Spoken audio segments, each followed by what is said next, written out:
we are going over the 14 leadership traits from the Marine Corps.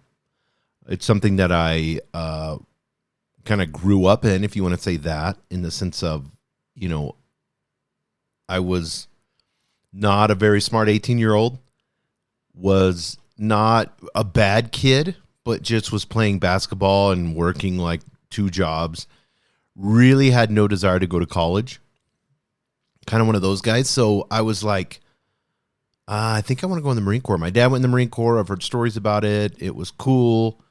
You always see like camouflage dudes with rifles and all that stuff. So for me, it was something that I wanted to do, and I did it. And I'm super appreciative of it.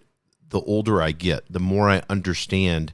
And I said this on the last podcast, and I encourage you to listen to Justice on the 14 leadership traits.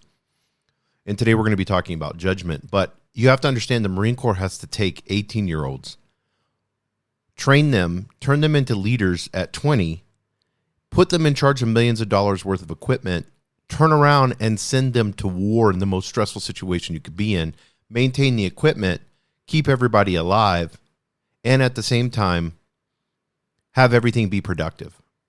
Now, there's no business that can do that, if you think about it. And when we look at leadership, we always think of the Marine Corps, and there's a reason for that. So I'm going to have a small podcast on each of these leadership traits. And today's number 2, it's called judgment. So they always give a definition, a significance, and then an example. So the definition of judgment is this: the ability to weigh facts and possible courses of action in order to make sound decisions. The ability. Catch that word, ability. It is you having wisdom, and that's through gaining knowledge, to be able to look not at emotion. It said to weigh facts. Weigh, you can almost think of a scale.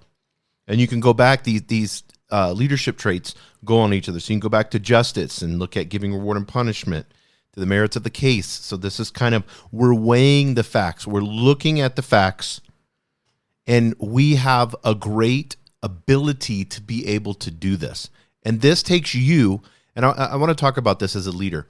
You being passive aggressive hurts your judgment, because you need to exercise.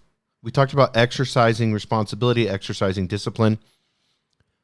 Last podcast, you need to exercise, which is doing it daily, the ability to be able to put yourself in situations that are uncomfortable, physical, mentally, spiritually, emotionally, whatever it may be, as a leader too, at work, when you want to confront something, but you don't, and you know you should, you're lapsing on judgment. When you can have a conversation in a positive way, a coaching conversation in a positive way, where you can talk to that person, get the facts, be able to weigh them, and then it says, and possible courses of action in order to make sound decisions. So we're not just going to weigh them. We're not just going to gather the facts. They always say that, just gather the facts. No, we're going to look at possible courses of action. I like to take possible courses of action in a decentralized leadership. I like to ask them. So if I'm having a conversation with Linda, and Linda turns around and says, the fact is this, and this, and this went down, and this is what it was, blah, blah, blah, blah. I usually ask them, what do you think we should do about it? And I may even say, if they're emotional, I say, take your emotion out of it. Let's say you're the leader right now. What do you think I should do to you? What do you think I should do for you? How do you think this is going to help the company, help you, and help those around you? So if you look at this, the ability to weigh facts and possible courses of action in order to make sound decisions. So that's giving you the definition of what a sound decision is. You're weighing facts, you're creating courses of action, you're being proactive. The significance on this is sound judgment allows a leader to make appropriate decisions in the guidance and training of his or her Marines and the employment of his or her unit. So let's stop there. Sound judgment allows a leader to make appropriate decisions. What's appropriate? Well, they describe that in the guidance and training of his or her Marines. So notice this, and I want you guys to look at this for your employees. What are they saying? Not making decisions for people. They're not making decisions to people. They're not, okay, Linda and Jim, here's what went down. Here's what's going to happen. Here's how it's going to be. Do this, do this, do this. Next. No, they said for guidance and training. You would be shocked the amount of training that we did in the Marine Corps. You would be shocked the amount of leadership that lets us do what we wanted to do and felt like. I mean, we'd have to report and have a briefing, go over everything. But we pretty much came up with what we needed to get done. It was not told to us. This is the beautiful part about great leadership is it's all about guidance and training. Most businesses have 0.1, 0.3% of their time is training. This is what I always say with people want to take all these political positions on police officers. All that needs to happen is more training. Time to allow them to train. Not where they're on the job training constantly and putting in stressful situations. Those stressful situations can be life or death situations. And you need to have time for training. There needs to at least be 20% of an officer's time needs to be in training. At least 20%. And we need to allow that. And if we don't have enough officers, that's something we need to have a conversation with. Each city, each state needs to have conversations with that. But I'm telling you, solve the problem. It's not Democrat, Republic. Solve the problem. It's training and guidance. Training and guidance. If you will adopt those two things, what does training look like? Having meetings, having things where other people are, where they're learning. It's a learning environment constantly, where everyone's talking in the meeting. That's training. That's learning. It's not you with a chalkboard talking for 100% of the time, and you have a syllabus. It's the Socratic method. That's where we're asking questions, doing 10% of the talking, and everybody else is doing 90%. And that is the beautiful part about guidance and training. You will 100x your productivity. You will 100x. If you do guidance and training like you're supposed to, I guarantee you your business will be more successful. And so this is in the employment of his or her unit, because this is what it is. It's preparedness. It's getting ready to be on mission. To have everything, we practice this over and over and over again. There's guidance. Here's what you're going to do. You're going to do it, not me for you. You're going to do it, and here's what you're going to do in an employment situation. A highly stressful situation, here's how we're going to be successful. And then he says this in significance. A Marine who exercises good judgment weighs pros and cons accordingly when making appropriate decisions. And this is something that you have to stop to do. This is not bias. This is not some gut decision. I see leaders do this all the time. They make decisions on the fly super quick based off their emotions or biases. And I've had a whole podcast. If you go on my podcast and on Spotify and Apple and just type in ABQ business podcast and then type in biases and emotions, there's a whole podcast on this. Good judgment is weighing pros and cons and then making appropriate decisions. You make those decisions based off of the logical weighing pros and cons. The emotion doesn't have to be there. Bias, where does that get you? It's limited. It's from how you were raised, the limited amount of leadership skills that you have. You can't trust that. You've got to, I always get pros, cons. Write out a piece of paper. Put a line down the middle. Pros, piece of copy paper. Go to the copier. Get a Sharpie. Sharpies are awesome. Write pros, write cons. Make a list. 1, 2, 3, 4. Here's the pros. Da-na-na-na-na-na. Here's the cons. Da-na-na-na-na. And go through. This will help you. This will help you tremendously in being able to make decisions appropriately. And what I'm talking about is this. Let's go over this. I'm going to give you an example. I like to give real world examples. So pros and cons. So you have a team. There's 3 tasks that they need to do.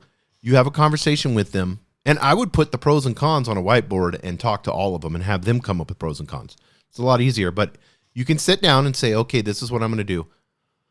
So what is the pro to doing these 3? I got to do these 3 objectives. I have these 3 things that I'm going to do. Okay, which one should I do first? Okay, what's the pros to getting this one done? Well, if we get this done, then this is going to happen, then this is going to happen. Oh, that'll lead into this one, the third one. I should probably make that the second. So the first thing we're going to do this, second one we'll do this, and the third one. Now, what do those three look like? Is there synergy there? Is there pros for synergy? Oh, what's the cons? Well, if I do the third one last, that's going to take a month extra longer. And if it takes a month longer, it's going to cost us this much money. And if I just have one team work on this, and I get the other team to work on this, and then both of them work together on the third one, then maybe I can eat 2 weeks out of that month, so I'm not that far behind. So 2 weeks, that would work perfect. See, it's allowing your brain to be able to be creative, to work. Sharpie, copy paper, big line down the middle, pros and cons. Just practice this. Just do this. It's awesome. You could do it with everything, like decisions that you don't know how to make in your personal life. Do the pros and cons. So simple. Great salespeople do this. I've seen salespeople write down pros and cons to help the customer out.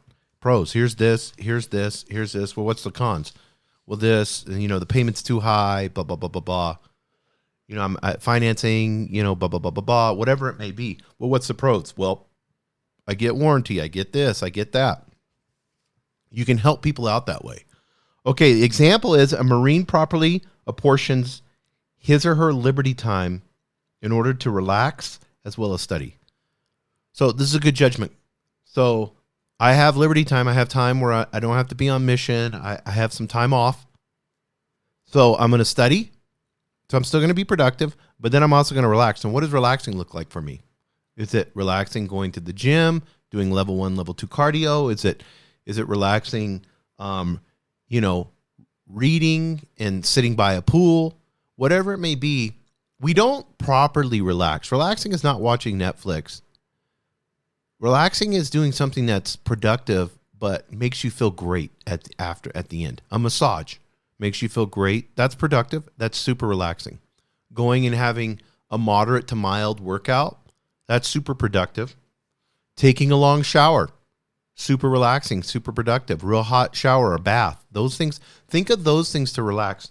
Going and they have places that you can, go by a pool and pay per hour. So you pay like $10 and you can sit at a chair by our pool, and relax at the pool and read a book or listen to podcasts, especially this one, hopefully. Or my other podcast, Higher Density Living. That's a spiritual podcast that Alexander McKagan and I do. It's called Higher Density Living. And we have our technology podcast called Tartle, Tartle. So I have 3 podcasts. So if you guys like this one, I know you'll love the other ones. So these are things that you can look at, especially when it comes to understanding judgment. And I encourage you to go over these, write these out. You can go online, type in 14 leadership traits of a Marine Corps. They even have an acronym for it. It's JJ Did Tie Buckle. And that gives you each one: justice, judgment, dependability, initiative, decisiveness, tact, integrity, enthusiasm, bearing, unselfishness, courage, knowledge, loyalty, and endurance. So we've done justice and judgment, and I'm going to give you an example. The next one is dependability. Some of you need to hear that. Some of you aren't very dependable as a leader. What does dependability look like? We're going to get into that on the next episode. Thank you for joining us on the Albuquerque Business Podcast. And thanks to our sponsor, RigbyDigital.com. Make sure to subscribe and share. And go to abqpodcast.com. Get show notes, resources, and links to everything we talked about today to help you navigate your journey as an entrepreneur and business owner.